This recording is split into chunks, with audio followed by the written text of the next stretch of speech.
Mahilig ka ba sa lumpia? Cheesy corned beef lumpia pala to, luto namin. Ano if mahilig ka sa maanghang, spicy corned beef to ng holiday. So tara guys, luto tayo. So una, lutuin muna natin yung sibuyas. Pag lumabas na yung aroma, ilagay na natin yung spicy corned beef. Kayo na po bahala anong brand ng corned beef na gusto nyo. Okay lang yan. Then set aside. Gamit po tayo ng quick melt cheese. Then slice lang into strips. Kumuha ng konting corned beef sa kailatag ng pahaba. Then add po yung cheese. Pagkatapos, i-roll ang lumpia at isil ang dulo gamit ang tubig. Now, fry po natin. By the way, comment nyo pala location nyo para ma-shoutout ko kayo sa next video.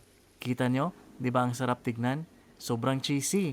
Ganda ng pagka-blend ng corned beef at lumpia. Tara, tikman natin. Tikman natin guys.